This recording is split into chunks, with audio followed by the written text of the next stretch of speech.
بسم الله الرحمن الرحيم قل هو الله أحد الله الصمد لم يلد ولم يولد ولم يكن له كفوا أحد.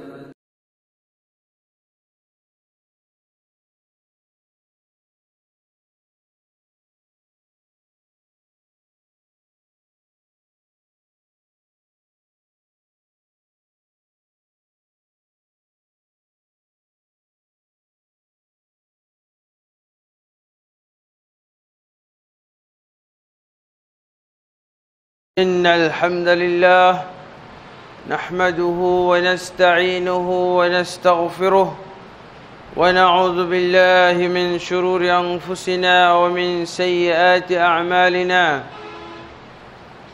من يهده الله فلا مضل له ومن يضلل فلا هادي له، وأشهد أن لا إله إلا الله وحده لا شريك له، وأشهد أن محمدًا عبده ورسوله. يا أيها الذين آمنوا اتقوا الله حق تقاته ولا تموتن إلا وأنتم مسلمون. يا أيها الناس اتقوا ربكم الذي خلقكم من نفس واحدة وخلق منها زوجها وبث منهما رجالا كثيرا ونساء، واتقوا الله الذي تساءلون به والأرحام إن الله كان عليكم رقيبا. يا أيها الذين آمنوا اتقوا الله وقولوا قولا سديدا يصلح لكم أعمالكم ويغفر لكم ذنوبكم، ومن يطع الله ورسوله فقد فاز فوزا عظيما. أما بعد، فإن خير الحديث كتاب الله، وخير الهدي هدي محمد صلى الله عليه وسلم، وشر الأمور محدثاتها، وكل محدثة بدعة، وكل بدعة ضلالة، وكل ضلالة في النار. أما بعد، فأعوذ بالله من الشيطان الرجيم. اليوم أكملت لكم دينكم وأتممت عليكم نعمتي ورضيت لكم الإسلام دينا.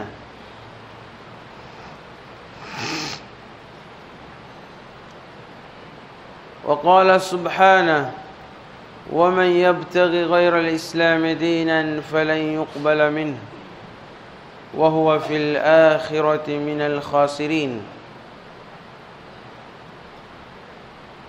وقال النبي صلى الله عليه وسلم: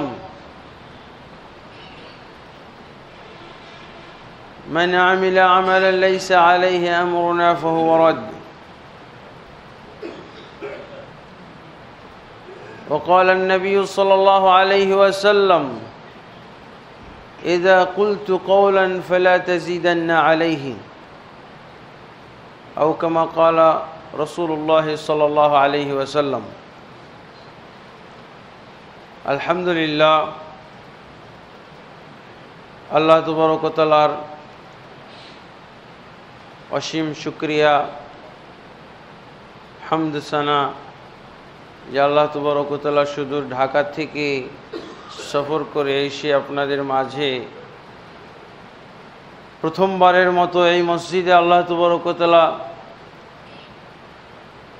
সালাতুল জুমার পূর্বে খুতবাতুল জুমা প্রদান করার জন্য আল্লাহ তাবারক ওয়া তাআলা দণ্ডায়মান হওয়ার তৌফিক দান করেছেন। আমি যেহেতু এই মসজিদে আজকে প্রথম খুতবা দিচ্ছি, সেজন্য আমি আল্লাহ তাবারক ওয়া তাআলার কাছে দোয়া করি যেন আল্লাহ তাবারক ওয়া তাআলা আমার মুখ থেকে উপকারী ইলম বের করেন এবং ইসলামের গুরুত্বপূর্ণ যে বিষয়ে আলোচনা করতে যাচ্ছি, আল্লাহ তাবারক ওয়া তাআলা বিষয়ের হক আদায় করার তৌফিক দান করেন।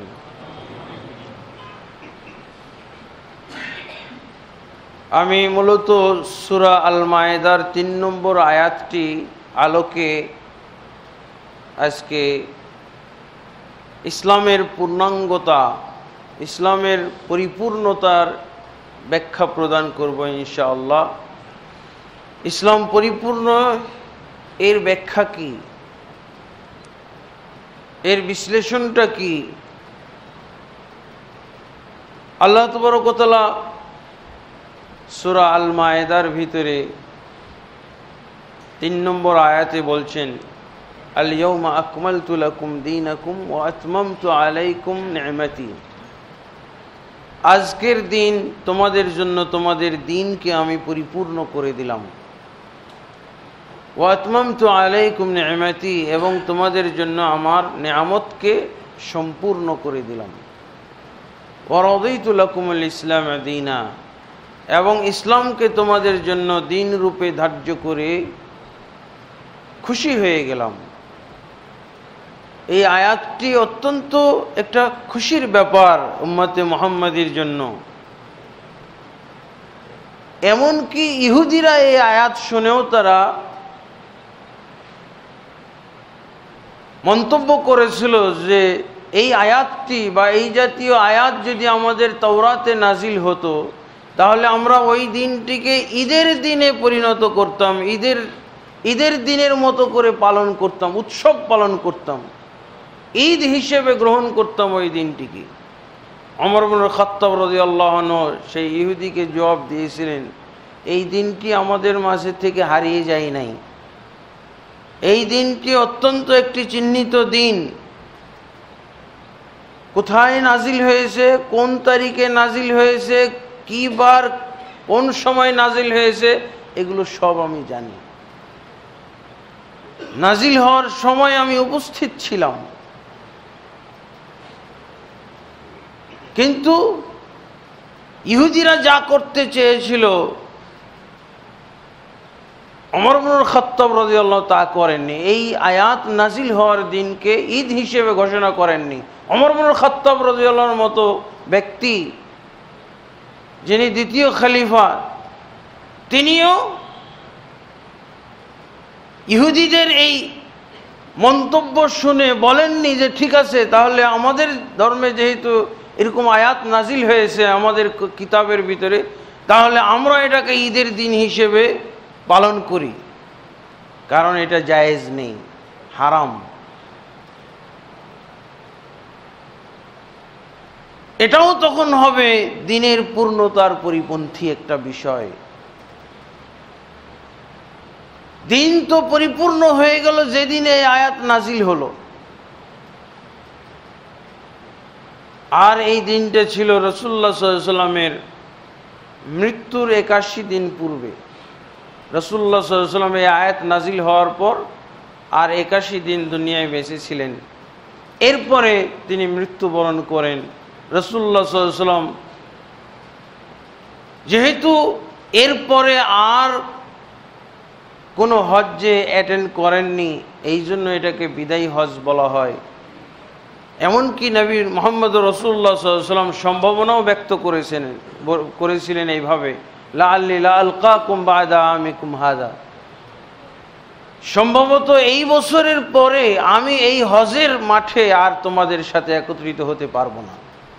এবং বাস্তবেও দেখা গেছে পরের হজ এসেছে, কিন্তু রাসূলুল্লাহ সাল্লাল্লাহু আলাইহি ওয়াসাল্লাম সেই হজ্জে যেতে পারেননি।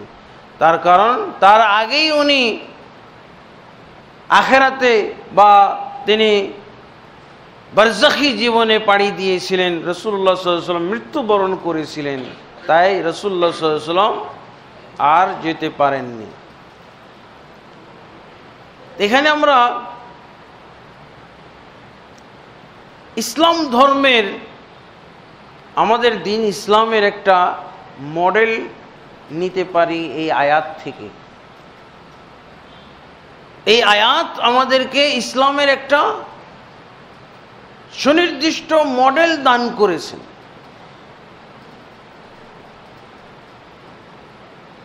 এই মডেল যদি আমরা চিনতে পারি, বুঝতে পারি, তাহলে খাঁটি ইসলাম, যে ইসলাম আল্লাহ তাবারক ওয়া তাআলা নাজিল করেছেন, যে ইসলাম রাসূল সাল্লাল্লাহু আলাইহি ওয়াসাল্লামের প্রতি নাজিল হয়েছিল, যে ইসলাম রাসূলুল্লাহ সাল্লাল্লাহু আলাইহি ওয়াসাল্লাম প্রচার করেছিলেন, যে ইসলাম সাহাবায়ে কেরাম পালন করতেন, সেই ইসলামটাকে পাওয়া সহজ হয়ে যাবে যদি আমরা এই আয়াতের ভিতরে যে মডেল উল্লেখ করা হয়েছে এই মডেল যদি আমরা চিহ্নিত করতে পারি। সাধারণত মডেল যুগের সাথে তাল মিলিয়ে হয়ে থাকে।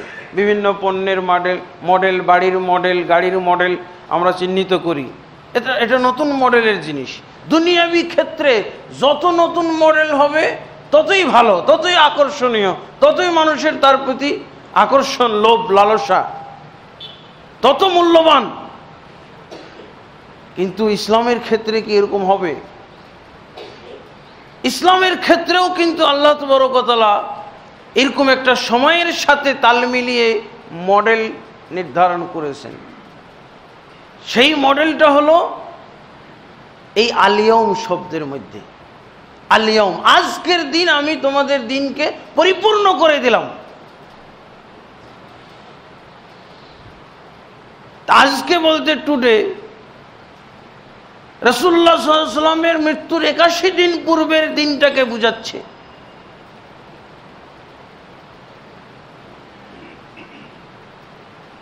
সেই দিন যে ইসলাম ছিল সেই ইসলাম পালন করতে হবে কিয়ামত পর্যন্ত।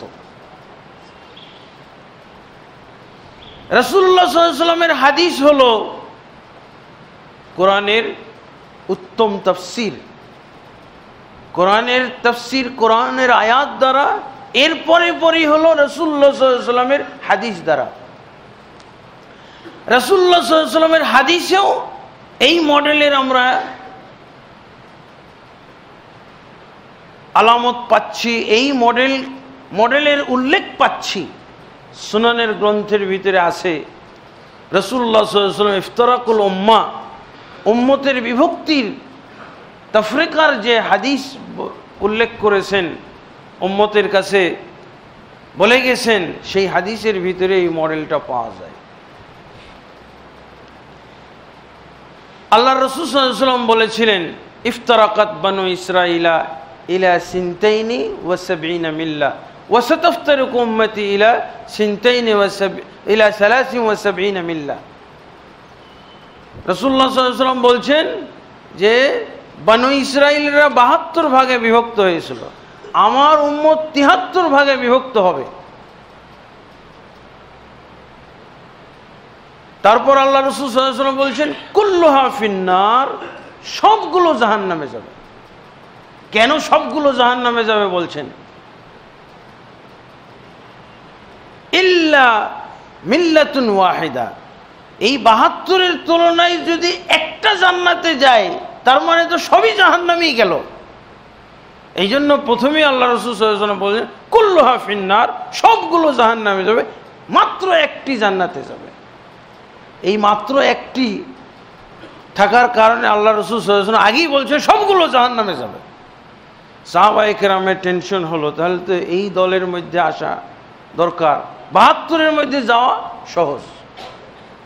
আপনি লেখাপড়া করবেন না, কোরআন হাদিস অধ্যয়ন করবেন না, যে যা বলে, যে যেদিকে ডাকে ওই দিকে যাবেন, জানবেন ৭২-এর পথে চলে যাচ্ছে। ৭২-এ চলা খুবই সহজ, লেখাপড়াই লাগবে না, কোরআন হাদিস জানাই লাগবে না, খালি হাত ধরে চলে যাবেন, খালি ওয়াজ শুনবেন, বহর দেখবেন, কোন দিকে মানুষ বেশি, ছুটবেন। সাহাবায়ে কেরাম জিজ্ঞেস করলেন মান হিয়া ইয়া রাসূলুল্লাহ, হে আল্লাহর রাসূল, নাজাত প্রাপ্ত দল কোনটি? ওইটা হলো আমাদের টেনশন, ওই বিষয়ে আপনি বলুন। আল্লাহর রাসূল সাল্লাল্লাহু আলাইহি ওয়াসাল্লাম দুই বর্ণনায় দুইটা শব্দ উল্লেখ করেছেন, যেই দুইটার নির্দেশনা একই। এক বর্ণনা আছে হিয়াল জামা, এটি হলো একটি জামাত, এটি হলো একটি জামাত, একমাত্র জামাত। আর এক বর্ণনা আছে হুম মা আনা আলাইহিল ইয়াউমা ওয়া আসহাবি, তারা হচ্ছে আজ আমি এবং আমার সাহাবায়ে কেরাম, তারা হচ্ছে আমি এবং আমার সাহাবায়ে কেরাম আজকের দিন। সূরা মায়েদার আয়াতে কি আছে? আজকের দিন। রাসূলুল্লাহ সাল্লাল্লাহু আলাইহি ওয়াসাল্লামের হাদিসে কি পাওয়া যাচ্ছে? আমি এবং আমার সাহাবীগণ আজকের দিন যার উপরে আসি এর উপরে যারা কিয়ামত পর্যন্ত থাকতে পারবে। তাহলে এটাকে মডেল বলবেন না? এই আসল ইসলামের মডেল হলো আল ইয়াউম। এটা মুখস্থ করতে হবে। সবচেয়ে গুরুত্বপূর্ণ শব্দ হলো আল ইয়াউম। যারা আল ইয়াউমের গুরুত্ব বুঝে না তাদের ৭২-এ যাওয়াই হলো স্বাভাবিক ব্যাপার। আল ইয়াউমের যারা মর্ম বুঝে না, টুডে আজকের দিনের ইসলাম, রাসূল সাল্লাল্লাহু আলাইহি ওয়াসাল্লামের জীবদ্দশায় যে ইসলাম ছিল, যে ইসলামের যেই রূপ চেহারা ছিল, যেই চেহারা স্রোত ছিল, এটাকে বোঝানো হয়েছে। কোরআনেও আল্লাহ বললেন আল ইয়াউমা আকমালতু লাকুম, আজকের দিন তোমাদের জন্য, তোমাদের দিন পরিপূর্ণ করে দিলাম। রাসূলুল্লাহ সাল্লাল্লাহু আলাইহি ওয়াসাল্লাম বলছেন আমি আমার সাহাবাগণ আজকের দিনে যার উপরে আছি এর উপরে যারা থাকবে। বলেন, একজন বোকা লোককেই জিজ্ঞেস করেন, যার 10% হয়তো জ্ঞান আছে, বিবেক আছে, যে রাসূলুল্লাহ সাল্লাল্লাহু আলাইহি ওয়াসাল্লাম এবং সাহাবায়ে কিরামের সময় কিসের উপরে তারা ছিলেন, কিসের উপরে তারা ছিলেন, তারা কি অনুসরণ করতেন? কিতাবুল্লাহ, আর কি বল, আর একটা হলো রাসূলুল্লাহ সাল্লাল্লাহু আলাইহি ওয়াসাল্লামের সুন্নাহ। এটা আমরা যদি একটু ব্রেন খাটাই এটাই বের হবে। তৃতীয় আরেকটা বলাই সম্ভব না। তৃতীয় আরেকটা কি বলবেন? তৃতীয় কিছু বলার উপায় আছে? সাহাবায়ে কেরাম আর কির উপরে ছিল?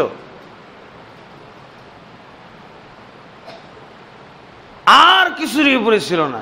আবু বকর রাদিয়াল্লাহু আনহু মাযহাবে ছিল, মুসাইলামা কাযযাবের মাযহাবে ছিল।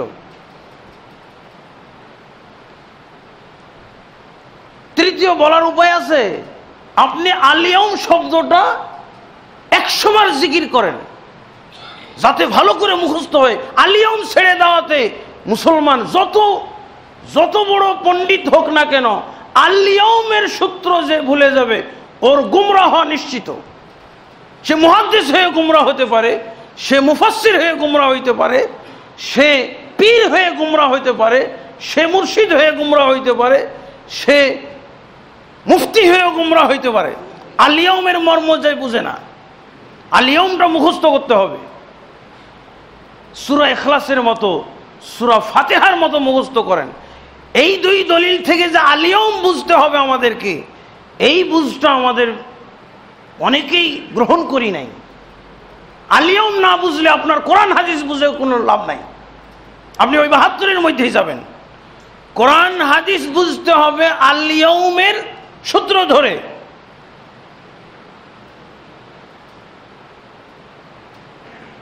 রাসূলুল্লাহ সাল্লাল্লাহু আলাইহি ওয়াসাল্লাম যা রেখে গেছেন, তারপরও কথা কি? পরিপূর্ণর অর্থ কি? পরিপূর্ণ যার ভিতরে কমও করা যাবে না, বেশিও করা যাবে না। কমও,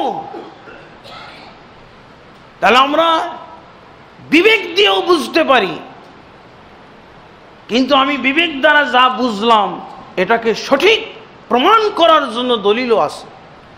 রাসূলুল্লাহ সাল্লাল্লাহু আলাইহি ওয়াসাল্লাম কি বললেন? সেই বিদায় হজ্জেরই ঘটনা কি বলেছিলেন? তারাকতু ফিকুম আমরাইনি। রাসূল সাল্লাল্লাহু আলাইহি ওয়াসাল্লাম এবং সাহাবীগণ যার উপরে ছিলেন, এটা তো আমি বুঝলাম, আমার সুষ্ঠু বিবেককে খাটিয়ে বুঝতে পারলাম। সেই বুঝের সমর্থনে কত স্পষ্ট হাদিস। রাসূলুল্লাহ সাল্লাল্লাহু আলাইহি ওয়াসাল্লাম বলছেন তারাকতু ফিকুম আমরাইন, তোমাদের মাঝে আমি দুটি জিনিস ছেড়ে গেলাম। বলেন এবার, রাসূল সাল্লাল্লাহু আলাইহি ওয়াসাল্লাম দুটি বললেন, তিনটি বললেন না। আপনি কি যোগ করবেন তিনটি? তিনটি যোগ করলে আপনার ভাগ্যে এক এক যোগ করাতে বহু বিভক্তি উপহার নেওয়ার জন্য অপেক্ষা করেন, এবং বাস্তবে ঘটেও গেছে। বাস্তবে ঘটে গেছে না? তিনটা যোগ যদি তৃতীয় কিছু যোগ করেন, তারাক্তু ফিকুম আমরাইন বলেছেন, তারাক্তু ফিকুম সালাসাতা উমুর, তোমাদের মাঝে তিনটি জিনিস ছেড়ে গেলাম বলেছেন রাসূলুল্লাহ সাল্লাল্লাহু আলাইহি ওয়াসাল্লাম। উনি আরবি জানতেন না, উনি ভূত ভবিষ্যতের অনেক কথা জানতেন। উনি 72 দলে বিভক্ত হবে, 73 দলে বিভক্ত হবে উম্মত, সেটাও বলতে পারলেন, কিন্তু এটা বলতে পারলেন না তোমাদের মাঝে আমি তিনটি জিনিস ছেড়ে গেলাম। অথবা এভাবেও তো বলতে পারেন, তারাক্তু ফিকুম আমরাইনি লিল কুরুনিল মুফাদ্দালা ওয়া তারাক্তু লাকুম সালাসাতা উমুর লিল কারনিস সালিস ওয়া আরবাআতা উমুর লিল কারনিস রাবি'। এইভাবে তো আল্লাহ রাসূল বলে যেতে পারেন, 3 যুগের জন্য 2টি ছেড়ে গেলাম, আর তৃতীয় শতকের জন্য 3টি ছেড়ে গেলাম, 4 শতক হিজরির জন্য 4টি ছেড়ে গেলাম, আর তরিকার যুগে এসে হাজার হাজার ছেড়ে গেলাম। বলে গেছেন। মডেল না বুঝলে সমস্যা। আপনি 72 চিহ্নিত, 72-এর আপনার চিহ্নিত করা খুবই সহজ। আলিয়াউমের মধ্যে যে নাই, সেই 72-এর মধ্যে তার মূল দল কোনটা এটাও জানার দরকার নেই। আপনার কাদারিয়া, মুরজিয়া, মুতাজিলা এগুলো জানার দরকার নেই। অনেকে বলে এগুলো হলো সেই দলগুলো, আলিয়াউমের মধ্যে নাই, বাস। রাসূলুল্লাহ সাল্লাল্লাহু আলাইহি ওয়াসাল্লাম কত সুন্দর করে বুঝিয়েছেন। হাদিসগুলো বুঝতে হবে, তারপর আমল করতে হবে। আমরা আগে আমল করি, তারপরে বুঝি। এই যে এই হাদিসটা কত সহজ, কতবার আমরা পাঠ করি, সেই বেদাতের মধ্যে নিমজ্জিত থেকে তৃতীয়, চতুর্থ, পঞ্চম, ষষ্ঠ, সপ্তম কিছু ইসলামের মধ্যে যোগ করেও আমি এই হাদিসটাই তর্জমা করি। আবার রাসূলুল্লাহ সাল্লাল্লাহু আলাইহি ওয়াসাল্লাম কি বলেছেন, তোমাদের মাঝে আমি 2টি জিনিস ছেড়ে গেলাম, লান তাযিল্লু মা তামাসসাকতুম বিহিমা, কোশ্চিন কালেও গোমরা হবে না যদি এই 2টিকে আঁকড়ে ধরো। এই হাদিসের একটা ব্যাখ্যা আছে, বাস্তবসম্মত ব্যাখ্যা। আল্লাহ রাসূল সাল্লাল্লাহু আলাইহি ওয়াসাল্লাম কি বলছেন, তোমাদের মাঝে আমি 2টি জিনিস ছেড়ে গেলাম, যতক্ষণ পর্যন্ত এই 2টিকে আঁকড়ে ধরে থাকবে ততক্ষণ পর্যন্ত গোমরা হবে না। কিতাবুল্লাহি ওয়া সুন্নতি, একটা হলো আল্লাহর কিতাব, আর একটা হলো রাসূল সাল্লাল্লাহু আলাইহি ওয়াসাল্লামের সুন্নাহ। ব্যাখ্যার জন্য তো আর কোনো হুজুর লাগেই না। এরপরে কোনো ব্যাখ্যা শুনলে গুমরাহি ব্যাখ্যা, যেই ব্যাখ্যার ভিতরে তৃতীয় কিছু আপনাকে ধরানো হবে, চতুর্থ কিছু গণনা করে দেওয়া হবে, পঞ্চম কিছু গণে দেওয়া হবে, সেগুলো সব হলো বিভ্রান্তিমূলক ব্যাখ্যা, গুমরাহির ব্যাখ্যা, 72 দলের যাওয়ার ব্যাখ্যা, দাওয়াত। 2টিকে আঁকড়ে ধরলে তোমরা বিভ্রান্ত হবে না। যদি এই 2টিকে আঁকড়ে না ধরো কি হবে? বিভ্রান্ত হবে। এটি হলো ব্যাখ্যা। যদি এই 2টিকে আঁকড়ে না ধরো তাহলে বিভ্রান্ত হবে, এটা হলো ব্যাখ্যা এই হাদিসের। আর এই 2টিকে আঁকড়ে ধরলে বিভ্রান্ত হবে না, তার মানে কি এই 2টিকে আঁকড়ে না ধরলে বিভ্রান্ত হবে। সব একসাথে মিলে যাচ্ছে। রাসূলুল্লাহ সাল্লাল্লাহু আলাইহি ওয়াসাল্লাম তার ব্যাখ্যার ভিতরে সাহাবায়ে কিরামকে যেভাবে গড়ে তুলেছিলেন এই আলিয়াউমের উপরে, তৃতীয় কিছু যোগ করার রাসূলুল্লাহ সাল্লাল্লাহু আলাইহি ওয়াসাল্লামের যুগে তিনি বরদাস্ত করেননি। রাসূলুল্লাহ সাল্লাল্লাহু আলাইহি ওয়াসাল্লামের যুগে তৃতীয় কিছু যোগ করার প্রস্তাব এসেছিল। বাইহাকি, মুস্তাদরাক হাকিম, অন্যান্য গ্রন্থের ভিতরে পাওয়া যায়। মিশকাতের মধ্যে হাদিস এসেছে, ওমর ইবনুল খাত্তাব রাদিয়াল্লাহু আনহু ইহুদিদের থেকে মুসা আলাইহিস সালাতু ওয়াস সালামের উপরে নাজিলকৃত তাওরাতের একটা অংশ নিয়ে এসেছেন। বলছেন, ইয়া রাসূলুল্লাহ, এর ভিতরে আমরা আপত্তিকর কিছু পাই না, কোরআন বিরোধী কিছু দেখছি না, এখানে সুন্নাহ বিরোধী কিছু দেখছি না, পছন্দনীয় কিছু কথাবার্তা আছে, এগুলো কি আমরা পড়তে পারি? ওমর ইবনে খাত্তাব রাদিয়াল্লাহু আনহু পড়া শুরু করলেন। তৃতীয় কিছু যোগ করার রাসূল সাল্লাল্লাহু আলাইহি ওয়াসাল্লামের সমর্থন আছে কি আছে না এটা ব্যাখ্যা। তৃতীয় কিছু যোগ করার সমর্থন নাই। রাসূলুল্লাহ সাল্লাল্লাহু আলাইহি ওয়াসাল্লামের যুগে এই প্রয়াস চলেছে। ওমর ইবনে খাত্তাব রাদিয়াল্লাহু আনহু অজান্তে উনি অত গুরুতর কিছু অপরাধ হবে এটা উনি বুঝতে পারেননি। তাওরাতের একটা অংশ, তাও ওমর ইবনে খাত্তাব রাদিয়াল্লাহু আনহুর মতো ব্যক্তি বলছে এখানে আপত্তিকর কিছু নাই, ভালো জিনিস আছে, এখানে ভালো কথাগুলো আছে, দিয়ে উনি পড়া শুরু করলেন। বাদা উমর ইকরাউ ওয়া ওয়াজহু রাসূলুল্লাহ সাল্লাল্লাহু আলাইহি ওয়াসাল্লাম ইয়াতাগায়্যারু। ওমর ইবনে খাত্তাব রাদিয়াল্লাহু আনহু পড়া শুরু করলেন।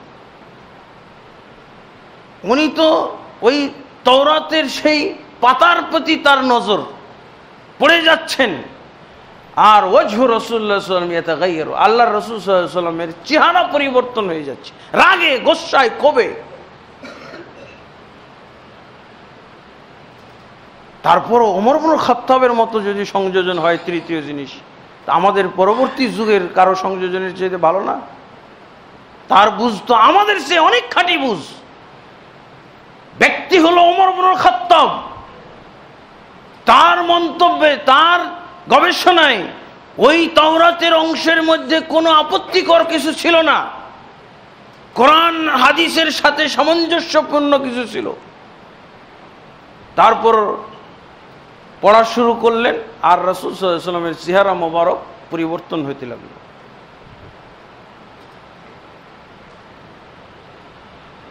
আল্লাহর রাসূল সাল্লাল্লাহু আলাইহি ওয়াসাল্লাম অত্যন্ত ক্ষুব্ধ, কিছু বলছেন না, কোনো মুখ খুলছেন না।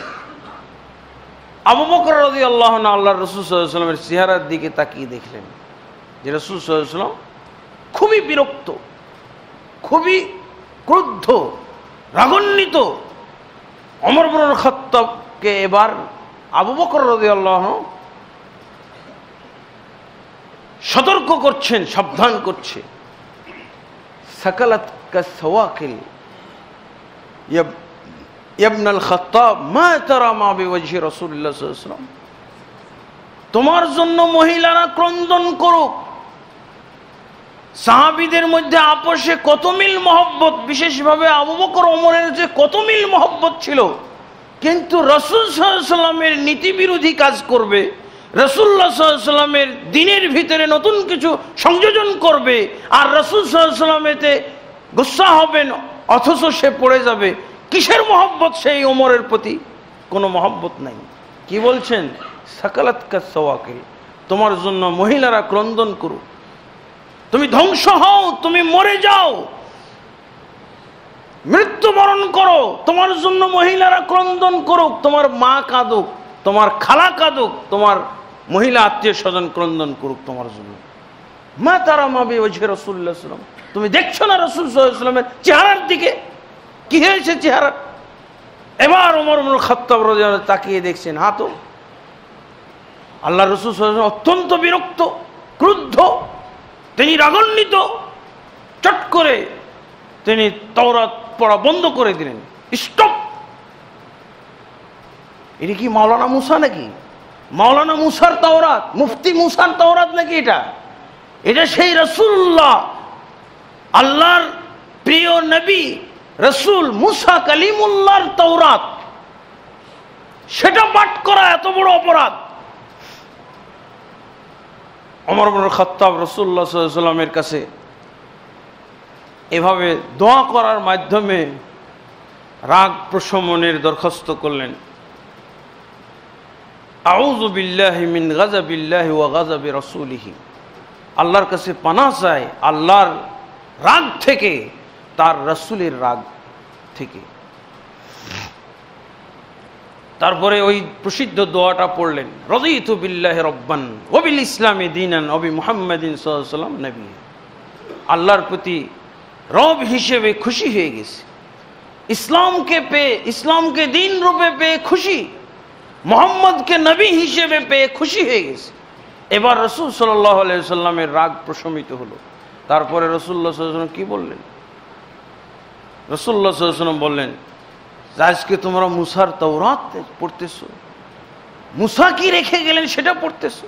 স্বয়ং মুসা যদি জীবিত হয়ে আসতেন তার অনুসরণ করতে আমাকে বাদ দিয়ে, তাহলে তোমরা লা দালালতুম আনিস সাওয়াইস সাবিল, তোমরা আল্লাহর পথ থেকে, সঠিক পথ থেকে বিভ্রান্ত হয়ে যেতে, বিচ্যুত হয়ে যেতে। দুটি জিনিস ছেড়ে গেলাম, এই দুটিকে যারা আঁকড়ে না ধরবে তারা বিভ্রান্ত হবে। পাওয়া যায় রাসূলের হাদিস, রাসূলের অন্য হাদিসে ব্যাখ্যা করে দিচ্ছে। বিভ্রান্তি সুন্দর জিনিস হলো কোরআন এবং সুন্নাহর বাইরে যাওয়া যাবে না। এই হলো মডেল।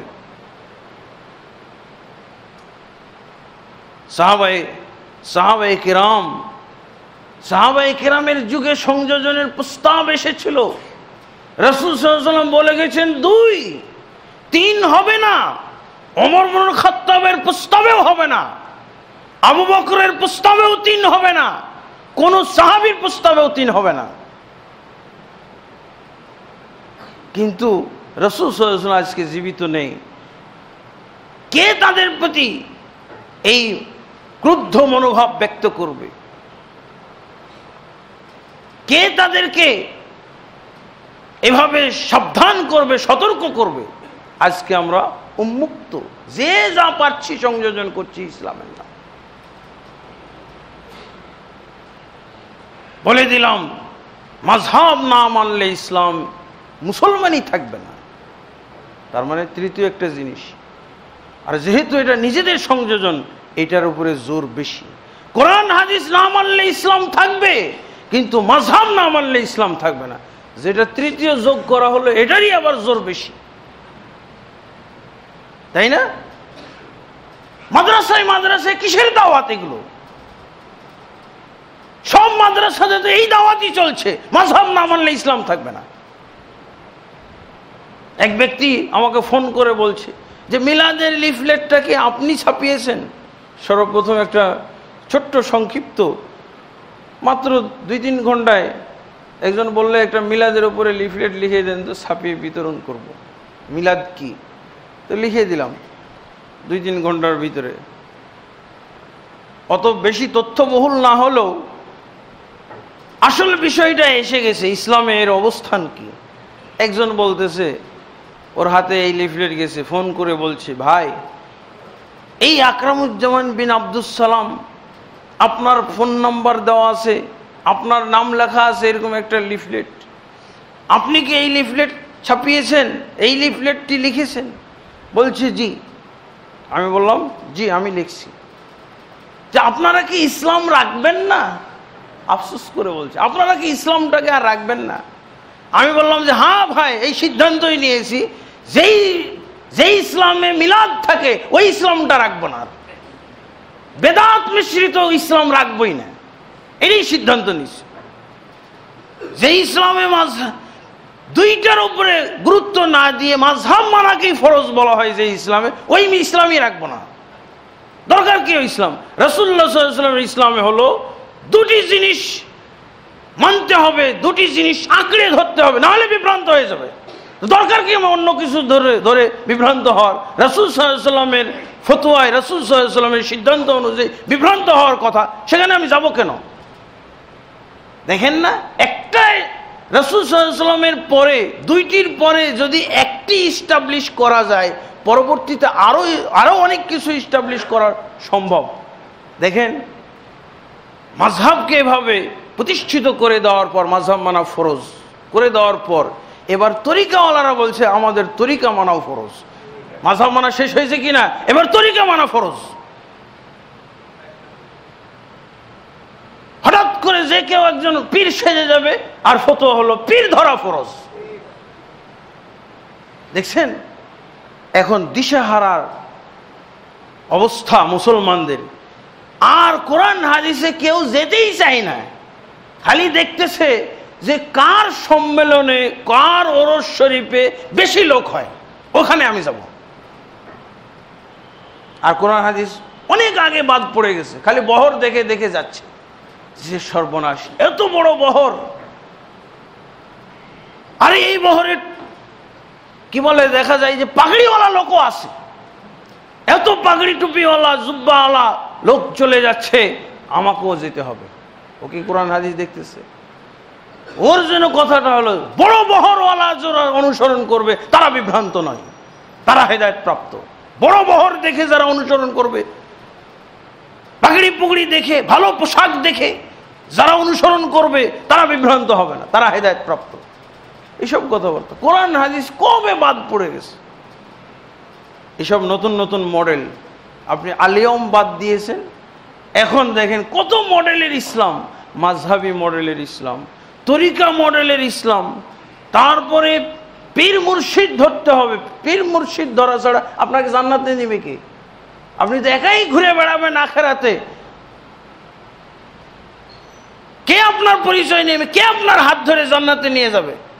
এই ভয় দেখাচ্ছে। ধরতে হবে কোরআন হাদিস মানা ফরজ, এই কথা বলার লোকই হারিয়ে যাচ্ছে। এখন মাদ্রাসাতে খুঁজে পাওয়া যায় না। কোরআন হাদিসের গ্রন্থ, আরবি গ্রন্থ লাইব্রেরি ভর্তি, মাদ্রাসার লাইব্রেরিতে যাই দেখবেন, কিন্তু ওখানে যে কোরআন হাদিস মানা ফরজ, কোরআন হাদিস ধরা ফরজ, এই কথাটা পুরা মাদ্রাসা চত্বর সারা বছর আপনি ডেইলি সকালবেলা যাবেন, বিকেলবেলা ফিরে একবারও শুনবেন না। কি শুনবেন? এইসব কথাবার্তা শুনবেন। ইন্না লিল্লাহি ওয়া ইন্না ইলাইহি রাজিউন।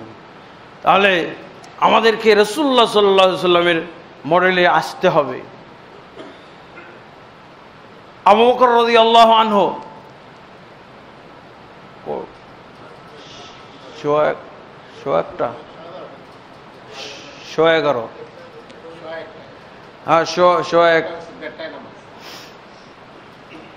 আলহামদুলিল্লাহ, তাহলে আসে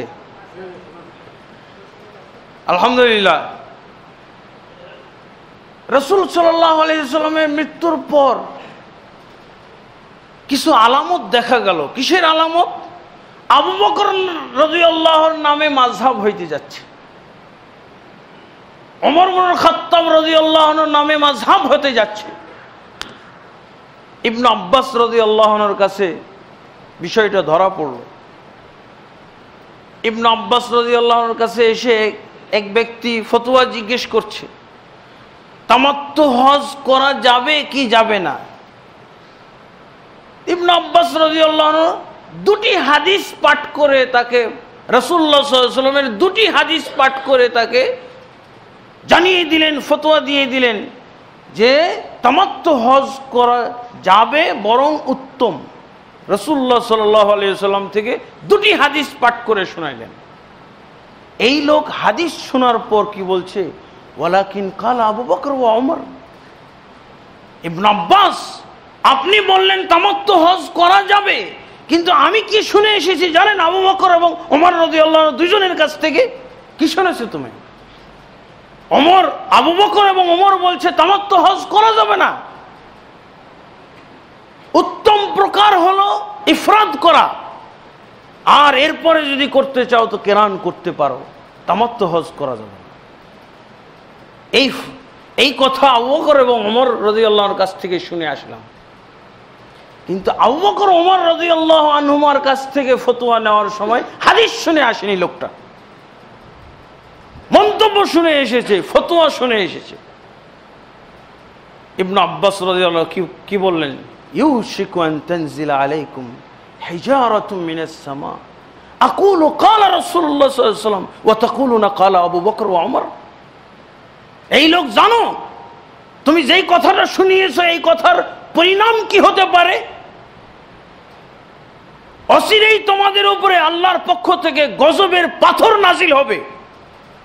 যে সমাজে এরকম অবস্থা সৃষ্টি হয়, আমি বলছি আল্লাহর রাসূল বলেছেন তামাত্তু হজ করা যাবে, আর তুমি বলছো আবু বকর ওমর বলেছে করা যাবে না, তোমাদের উপর আল্লাহর পক্ষ থেকে গজবের পাথর নাজিল হয়ে যাবে।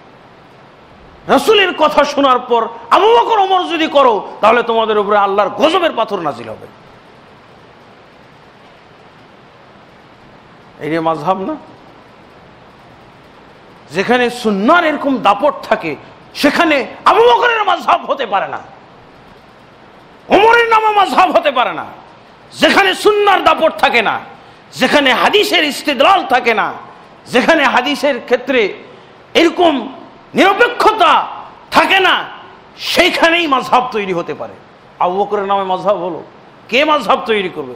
যত বড় হুমকি দিয়ে দিলেন ইবনে আব্বাস, রাসূলের কথা শোনার পর যদি আবু বকর ওমর করো, আবু বকর ওমর কথা বলো, তাহলে তোমাদের উপরে সম্ভাবনা আছে, আশঙ্কা আছে, আল্লাহর পক্ষ থেকে গজবের পাথর নাজিল হবে। আর এক ব্যক্তি এসে ইবনে ওমর রাদিয়াল্লাহু আনহুর কাছে বলছেন, তুমি বলছো তামাত্তু হজ করা যাবে, আর তোমার বাবা কি বলে জানো? করা যাবে না। ইবনে ওমর কি জবাব দিয়েছেন? আমাদের সমাজে তো ভালো লাগে, আমার ভাই পীর সাহেব, আমার বাবা পীর সাহেব, আমার বাবা মুফতি, তার ফতোয়াটা যদি চালু হয়, তার ফতোয়াটা যদি মূল্যায়ন হয়, আমরা খুব খুশি হই, মারহাবা জানাই। কিন্তু ওমর ইবনুল খাত্তাবের ফতোয়া তার ছেলের কাছে আসলো, তোমার বাবা বলছে তামাত্তু হজ করা ঠিক নয়, তুমি বলতেছো তামাত্তু হজ করা যাবে। তো বলছে যে কোরআন মাজিদের ভিতরে আল্লাহ আমার বাবার অনুসরণ করা ফরজ করেছেন না রাসূলের অনুসরণ করা ফরজ করেছে, কোনটা বলো? এরকম কথা থাকলে মাযহাব হবে? হয় নাই। এই জন্য আবু বকরের মাযহাব হয় নাই, এই জন্য ওমর ইবনুল খাত্তাবের মাযহাব হয় নাই। বের আছে, চিন্তা করি, যদি মাযহাব হতো আবু বকর রাদিয়াল্লাহু আনহুর মাযহাবটাই আমরা অনুসরণ করতাম, সেটাই উত্তম হতো।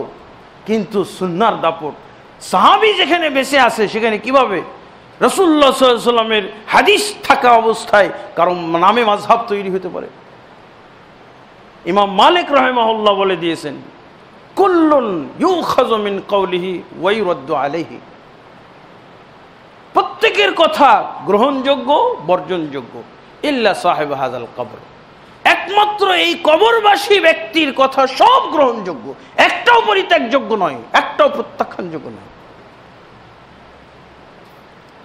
রাসূলুল্লাহ সাল্লাল্লাহু আলাইহি সাল্লাম এভাবেই সাহাবায়ে কেরামকে গড়ে তুলেছিলেন। সাহাবায়ে কেরাম অনেক সময় রাসূলুল্লাহ সাল্লাল্লাহু আলাইহি সাল্লামের কাছে স্বীকৃতিও দিতেন।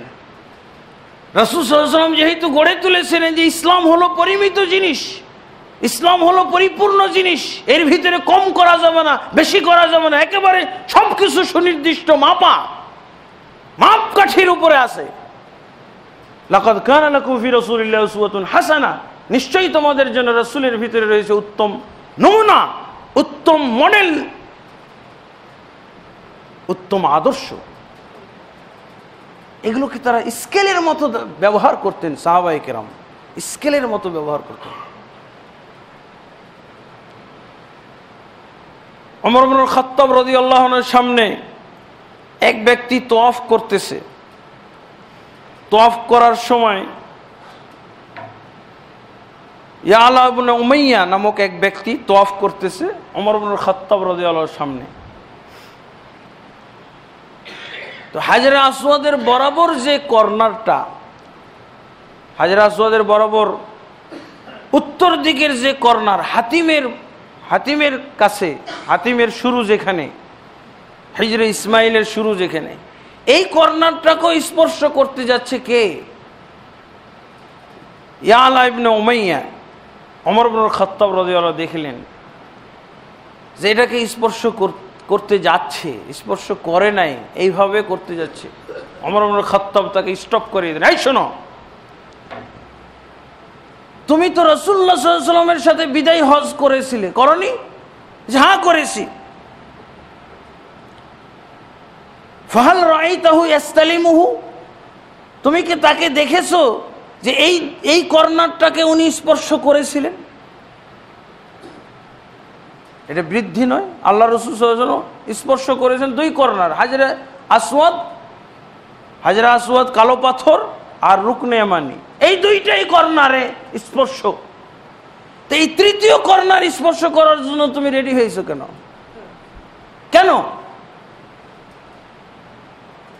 কুলতু লা, সাহাবীকে জিজ্ঞেস করলেন ইয়ালা ইবনে উমাইয়াকে, তুমি তো নিজেও আল্লাহ রসুলের সাথে হজে ছিলে, তাকে দেখেছিলে? এটা করোনার স্পর্শ করেছিল, দেখেছিলে? কুলতু লা, বলছে না দেখি নাই। তাহলে বল ফানফুজ, তাহলে এখানে দাঁড়াবে না, যেতে থাকো, চলতে থাকো, তওয়াফ করো, দাঁড়াচ্ছ কেন? এখানে স্পর্শ করা যাবে না। তারপরে দলিল দিচ্ছে কি, লাকাদ কানা লাকুম ফি রাসূলিল্লাহি উসওয়াতুন হাসানাহ, তোমাদের জন্য রসুলের ভিতরে উত্তম মডেল রয়েছে। এই জায়গাতে আমরা কি বলি জানেন, আল্লাহ রসুল যা করেননি সেটা করা নিষেধ, সেটা করা নিষেধ। কিন্তু আমাদের সমাজে এই জায়গাতে কিভাবে বেদাতের রাস্তা আমরা খুলেছি, এই জায়গাতে দুরকম কথা শুনি যে নিষেধ, রাসূল সাল্লাল্লাহু আলাইহি ওয়াসাল্লাম নিষেধ তো করেননি, আর একটা বলা হয় কাজটা তো খারাপ না। দেখেছেন কিভাবে আমরা ইসলামকে বাড়ানোর ব্যবস্থা করে দিলাম। এখানে কি বললেন, ওমর ইবনে খাত্তাব বলছে তুমি রাসূলের সাথে হজ করনি, উনাকে কি দেখেছো? এই কর্নারটা স্পর্শ করেছেন? আল্লাহ রসুল নিষেধ করেননি, খবরদার তোমরা তৃতীয় কর্নার, চতুর্থ কর্নার স্পর্শ করবে না। রাসূল করেননি, বাস এটাই নিষিদ্ধ, নিষিদ্ধ। আল্লাহ রসুল সাল্লাল্লাহু আলাইহি ওয়াসাল্লামের আমলে যেটা মাইনাস আছে, যেটা করেননি, এটা করাকে নিষেধ ধরে নিতে হবে। এটাই হলো শরীয়ত, এটাই হলো নিয়ম, এটাই হলো পরিপূর্ণতা রক্ষা করার একমাত্র ব্যবস্থা। কিন্তু এই ক্ষেত্রে আমরা আবিষ্কার করেছি রাসূল তো নিষেধ করেননি, নিষেধ করবেন কি করে? আর একটা কি বলি, আরেকটা বলি, এটা তো ভালো কাজ, কাবা ঘরের কর্নার স্পর্শ করব। কাবা ঘর কি নাপাক জিনিস নাকি? দেখেন এই যে এর পরে আর এক ঘটনা ইবনে আব্বাস রাদিয়াল্লাহু আনহুর সাথে ঘটেছে। খলিফা মুআবিয়া রাদিয়াল্লাহু আনহু তওয়াফ করতেছেন, তওয়াফ করতে করতে দেখা যাচ্ছে যে উনি 4টা কর্নারকে স্পর্শ করছেন। ইবনে আব্বাস রাদিয়াল্লাহু আনহু তার সামনে দাঁড়িয়ে গেছেন, তওয়াফ করতে দিবে না। তিনি হলেন সারা মুসলিম জাহানের একমাত্র খলিফা। হাসান রাদিয়াল্লাহু আনহু পদত্যাগ করার পর তিনি একমাত্র খলিফা। এক সময় তিনি ছিলেন বিদ্রোহী নেতা এবং বৈধ নেতা ছিলেন আলী। আজকে উনি হলেন বৈধ নেতা, সারা মুসলিম জাহানের খলিফা। তার পথ রোধ করেছেন, তার তওয়াফ করা বন্ধ করে দিয়েছেন। সামনে দাঁড়িয়ে বলছেন লিমা তাস্তালিমু হাযাইনি রুকনাইনি ওয়া লাম আরা রাসূলুল্লাহ সাল্লাল্লাহু আলাইহি ওয়াসাল্লাম ইস্তালিমুহুমা। আপনি তওয়াফ করবেন, আগে জবাব দিবেন, তারপর জবাব দেওয়ার আগে তওয়াফ বন্ধ।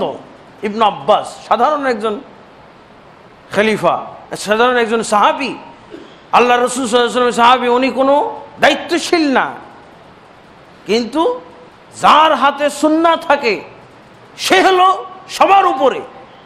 খলিফা মুআবিয়াকে আটকে দিয়েছেন, পথ বন্ধ, তওয়াফ বন্ধ, আগে জবাব দিবেন তারপর।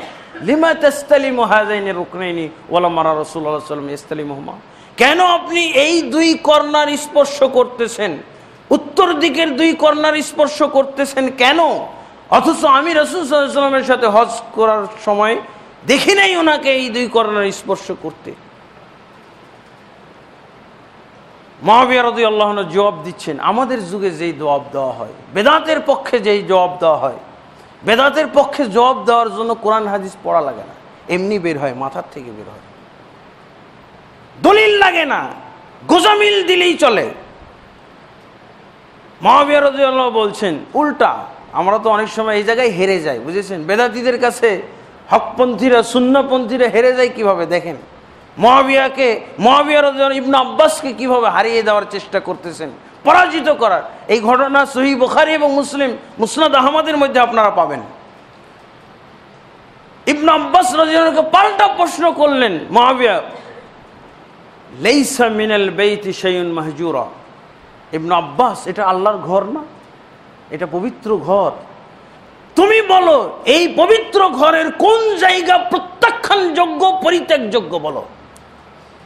এভাবেই দেখছেন বেদাতীরা সুন্নাহপন্থীকে হারিয়ে দেয়। যদি একটু কম ইলম কালাম থাকে, জেনে রাখবেন সুন্নাহপন্থী হেরে গেলেও সে জিতে যায়, তার কোনো হার নাই।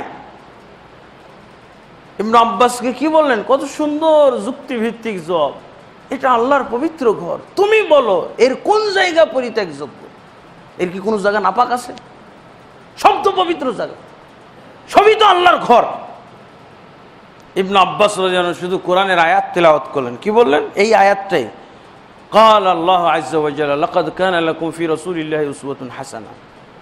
মুআবিয়া, আল্লাহ কি বলছেন শুনেন, তোমাদের জন্য রাসূলের ভিতরে রয়েছে উত্তম আদর্শ। দিয়ে উনি বললেন যে দুই কর্ণার স্পর্শ করে যদি উত্তম আদর্শ অনুসরণ করা হয়ে যায়, তা আপনি মুআবিয়া আরো দুই কর্ণার বৃদ্ধি করে আমাদেরকে যে 4 কর্ণার দিচ্ছেন, তার মানে কি আপনি রাসূল সাল্লাল্লাহু আলাইহি ওয়াসাল্লামের চেয়ে উত্তম আদর্শ আমাদেরকে উপহার দিতে চাচ্ছেন? রাসূল সাল্লাল্লাহু আলাইহি ওয়াসাল্লামের আদর্শ ওভারটেক করে এর চেয়ে সুন্দর আরো পরিপূর্ণ আদর্শ আমাদেরকে দিতে চাচ্ছেন আপনি? মুআবিয়া রাদিয়াল্লাহু আনহু বুঝে গেছেন কথার ভারত্ব, সাথে সাথে সারেন্ডার করে, অপরাধ স্বীকার করে, তিনি তার যুক্তিকে অপরাধ স্বীকার করে নিয়ে সুন্নাহর বিরুদ্ধে যুক্তির অবতারণা, এটা যে অপরাধ, উনি স্বীকার করে নিলেন এবং বললেন, সারেন্ডার করে বললেন, সাদাক্তা ইবনে আব্বাস, ইবনে আব্বাস তুমি আমার তওয়াফের রাস্তা বন্ধ করে দিয়ে, রাস্তা রোধ করে দিয়ে, আমাকে সুন্নাহর কাঠগড়ায় দাঁড় করিয়ে দিয়ে তুমি অনেক উপকার করেছো, তুমি সত্যই একটা কাজ করে সঠিক একটা পদক্ষেপ গ্রহণ করেছো। এরকম মানুষ যদি একটা করে ভালো মনে করে আর সংযোজন করে ইসলামের ভিতরে, তা আল্লাহর নাজিল করা ইসলাম, রাসূলের প্রচারকৃত ইসলাম খুঁজে পাওয়া যাবে না, এসব বৃদ্ধির আবর্জনার নিচে পড়ে যাবে। এই হলো কম বেশি করা যাবে না, সারেন্ডার করলেন। কিন্তু আমাদের যুগের একজন সাধারণ মৌলবি সারেন্ডার করতে রাজি না। খলিফা মুআবিয়া সারেন্ডার করলেন। আল্লাহ তাবারক ওয়া তাআলা আমাদেরকে সুন্নাহর জ্ঞান দান করুন। আল্লাহ তাবারক ওয়া তাআলা আমাদের ইসলাম সম্পর্কে সঠিক জ্ঞান দান করুন, ইসলামের পূর্ণতা উপলব্ধি করার এবং এই পূর্ণতা আমাদের জীবনে বাস্তবায়ন করার তৌফিক দান করুন। আল্লাহুম্মা আমিন। আল্লাহ তাবারক ওয়া তাআলা যেন আমাদেরকে কোরআন এবং সুন্নাহর মাধ্যমে ক্ষান্ত রাখেন, কোরআন এবং সুন্নাহ আমাদের জীবনে যথেষ্ট করে দেন, সেই দোয়া আল্লাহ তাবারক ওয়া তাআলার কাছে করে আজকের খুতবা শেষ করছি। আস্তাগফিরুল্লাহ লি ওয়া লাকুম ওয়া লিসাইরিল মুসলিমিন ফাস্তাগফিরু ইন্নাহু হুয়াল গফুরুর রহিম। আলহামদুলিল্লাহি রাব্বিল আলামিন ওয়াস সালাতু ওয়াস সালামু আলা আশরাফিল আমবিয়াই ওয়াল মুরসালিন নবিয়িনা মুহাম্মাদিন ওয়া আলা আলিহি ওয়া সাহবিহি আজমাইন, আম্মা বা'দ। ফাআউযু বিল্লাহি মিনাশ শাইতানির রাজীম। বিসমিল্লাহির রহমানির রহিম। ইন্নাল্লাহা ওয়া মালাইকাতাহু ইউসাল্লুনা আলান নবী يا أيها الذين آمنوا صلوا عليه وسلموا تسليما اللهم صل على محمد وعلى آل محمد كما صليت على إبراهيم وعلى آل إبراهيم إنك حميد مجيد اللهم بارك على محمد وعلى آل محمد كما باركت على إبراهيم وعلى آل إبراهيم إنك حميد مجيد اللهم أصلح لنا ديننا الذي هو عصمة أمرنا وأصلح لنا دنيانا التي فيها معاشنا وأصلح لنا آخرتنا التي فيها معادنا واجعل الحياة زيادة لنا في كل خير والموت راحة لنا من كل شر اللهم أعز الإسلام والمسلمين وأذل الشرك والمشركين ودمر أعداءك أعداء الدين يا رب العالمين اللهم أصلح ولاة وعلماء وعامة المسلمين وخذ بناصيتهم إلى صراطك المستقيم يا حي يا قيوم برحمتك نستغيث اللهم أرنا الحق حقا وارزقنا اتباعه وأرنا الباطل باطلا وارزقنا اجتنابه اللهم آمين. عباد الله رحمكم الله، إن الله يأمر بالعدل والإحسان وإيتاء ذي القربى وينهى عن الفحشاء والمنكر والبغي يعظكم لعلكم تذكرون ولذكر الله أكبر والله يعلم ما تصنعون.